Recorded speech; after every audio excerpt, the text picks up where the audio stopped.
Oh, we are live. Hi everyone, welcome back to Codera. Today we will discuss the LeetCode daily challenge for 21st of December 2021. The problem name is power of 2. I'll just wait for a couple of minutes for everyone else to join in. This is live stream, and then I'll be discussing all the approaches for this problem that we can apply to solve this problem. I'll be discussing the basic approaches as well as some of the approaches that are based on bit manipulation as well. So please quickly give me a +1 in the chat if my voice is audible to everyone and my screen is also clearly visible, and then I'll start right away. And before moving on, if you haven't subscribed the channel, that is Codera, so you can consider subscribing our channel. Here we are bringing codeforces editorials, LeetCode daily challenges, and we are also doing mastering series. We have done mastering series on game theory, on greedy series, and we are currently doing sorting. Then after that we'll be doing binary search and others as well. So you can consider subscribing this channel. Please quickly give me a +1 in the chat and like the video, all those who have joined this stream, so that I can begin right away. Okay, right. So this particular problem has been asked. This particular problem, that is power of 2, it has been asked in companies like Amazon and Adobe, Samsung and many others. So the problem says that you have been given an integer n, and you have to return true if the given integer n is a power of 2.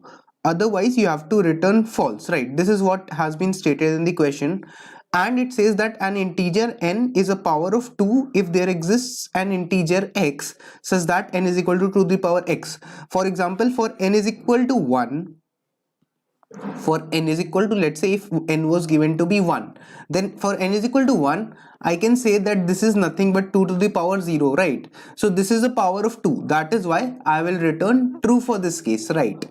After this what will happen? Let's say if I have been given n is equal to 16, right? So if I have been given n is equal to 16, so let me see this case. So if my n is equal to 16, can I say that I can write it as 2 to the power 4, right? So in this way you can see that for this also I'll return it true. How did I know that it is 2 to the power 4? Because let's say I have this 16 only, right? I have this 16, I can keep on dividing this number by 2. So I divide it by 2. Now what does it become? I divide it by 2. Now it becomes 8. After it becomes 8, I see that it is still divisible by 2, so I divide it by 2. Now this number becomes nothing but 4. Now I see that it is still divisible by 2, so I divide it, and I see that now it becomes 2, and this 2 is still divisible by 2, so I divide it, and now n becomes 1. So if I divide the number n every time by 2, such that every time when I am trying to divide, and if the number is greater than 1, right, and I see that it is divisible by 2, then I keep on dividing it by 2 until it becomes 1. And the moment, let's say if n was 17, right, let's say if n was something like 34, right? So if n was 34, then I divided by 2 because it is divisible by 2. Now it becomes 17. Now you can see that this number is not divisible by 2. The moment I see that it is not divisible by 2, so that means that this particular number is not a power of 2. That is why I'll return false for this. I'll return false for this case, right? So I'll keep on dividing the number by 2 until and unless my number is greater than 1, and the moment I see that my number is greater than 1 and it is not divisible, so at that moment what I'll be doing is I'll be simply saying that my number is not a power of 2 because it is not divisible by 2, right? Now how can you implement this approach, right? So for this what you need to do is, if your n is equal to 0, let's say, then in that case what you will do, let me show you this part, right? If my number is 0, then I'll return 0, right? Why? Because in that case my number will not be divisible, right? After this what I will do is I will check while my number is greater than 1. Up till the time my number is greater than 1, I check if n mod 2 is equal to 1. So if it is not divisible by 2, that is the number is odd, or we can say not divisible by 2, so in that case I will simply return 0, or you can say I'll return 0, or I can say false, right, indicating that it is not divisible. It is not a power of 2. This indicates that n is not a power of 2, right?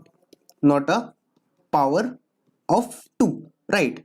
After this, what I'll do is, if it is divisible, then I'll say that n is equal to n divided by 2 simply, and in the end, if this is not done, so then I will return 1, that is true. I'll return 1, or I can say true, because if I reach up till this part, so that means that my number was divisible by 2, so that is why I'll return 1 in this case, right? For this approach, the time complexity will be what? Since we are dividing every time the number by 2, so the time complexity will be log n. You can specifically say log n to the base 2, but still you can say order of log n time complexity. Why? Right, this is also the time complexity in terms of binary search and things like that, right? So this can be one of the approaches. Now another approach that is very basic and that can be there is, let's suppose that if a number is a power of 2, let's say for 16, if 16 is the power of 2, let's write it in terms of bit. Can I say that this is nothing but 0? This will be also 0, this is 1, this is 2, this will be 4, this will be for 8, and this will be for 16, right? So can I say that if I have to write 16, so this bit will be set, right? Let's say if I have to write 8, so that means 1 0 0 1 2 4 4 and 8, right? Yeah, in this way, can I say that this is nothing but the representation of 8, right? That is 8 4 2 1. This is what it looks like. For 4 it looks like 1 0 0, that is 1 2 4. What do I observe in these numbers? All these numbers are divisible by 2 if I write 2 as well, so this is 1 and 0. If I write 1, then this is nothing but 0 1, so that is also in. If I have, let's say 17, let's say if I have 3, so it is not a power of 2. All these numbers are a power of 2, but this number 3 is not a power of 2. Why? Because this is 1 1. So since this is 1 1, so you can see that 2 bits are set, so that is why it is not a power. Let's say, what about 5? Can I say that 101 is 5? Let's say 7. So can I say that 7 is nothing but 111, that is 1 2 and 4, so total gives me 6. So I can observe easily that if I count the number of bits, in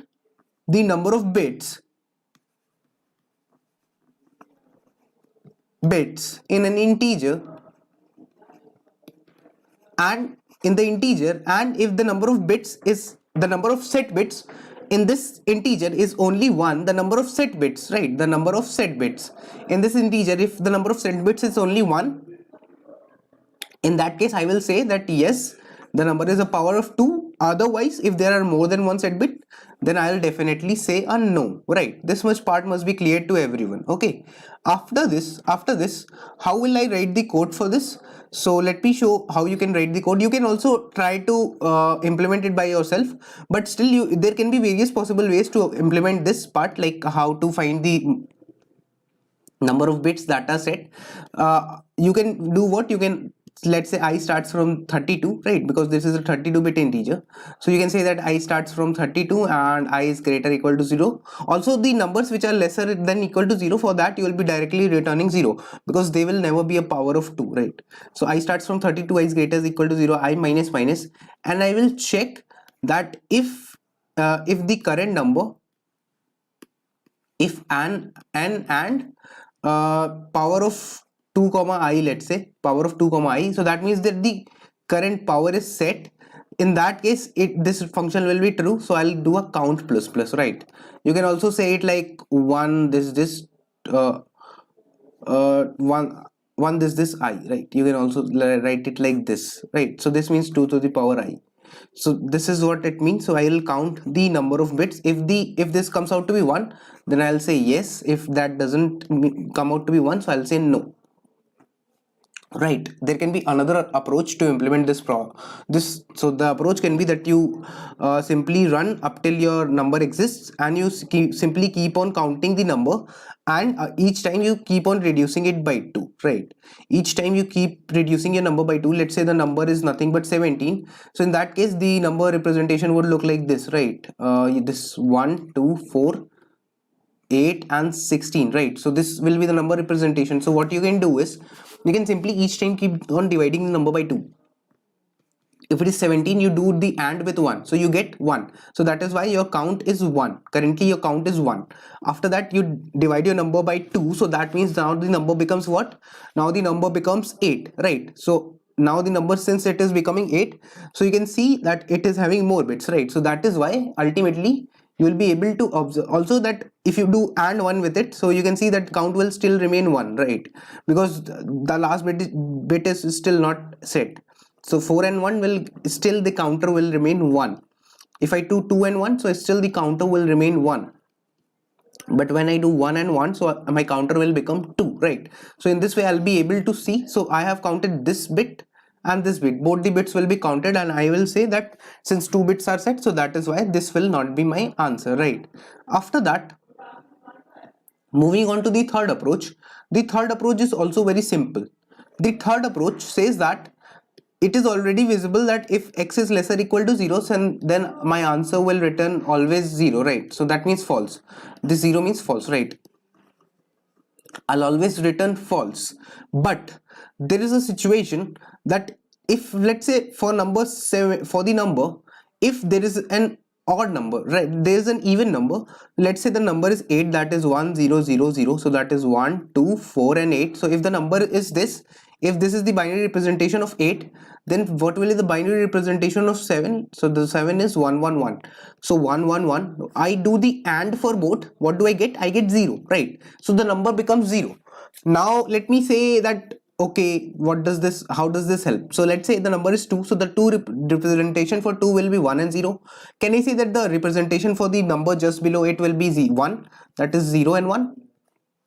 If I do 2 and 1, so I get 0, right? So I get the number 0. If I am at 4, so 4 means 1 0 0, right? If I do a 3, so 3 means 1 and 1. So if I do 4 and 3, so this will again give me a 0 0 0 0, right? This is what I'll get. But what if I have any other number? Let's say if I have any other number, right? So in that case, what would happen? I'll be having my bit existed, right? But in this I'll have the number that will exist, that will prevail, but in this case it will not prevail, right? So that will be the difference between the two, right? Let's say n is equal to 5. So in that case, what will happen? The number is 101 and the number 4 is what? 100, right? Can you see that this number is prevailing, right? This is nothing but 100. So now you can say that the number is something greater than 0, right? So if the number is odd, then n and n minus 1 will not be equal to 0, and whenever that is the case, so in those cases you can say that you will return 0. If n and n minus 1 is 0, so that means that the number is even, right? As I have shown you, you can try it for other test cases as well that you think of. Now the time complexity for second approach, that is counting the number of set bits, is order of log n, and the time complexity for the third approach, that is using n and n minus 1 concept, for this the time complexity is order of 1 because you are doing this in constant time. If your n and n minus 1, or let's say x and x minus 1, if it is something greater than 0, so that means that your number, that means that you will return false, otherwise you will return a true, right? So this is what is the problem. This was the problem of the day for today, and I'll be bringing the sorting series session number 5 today in the evening at 6 p.m. So if you are interested in competitive programming, you can consider joining that session. Thanks a lot everyone for watching.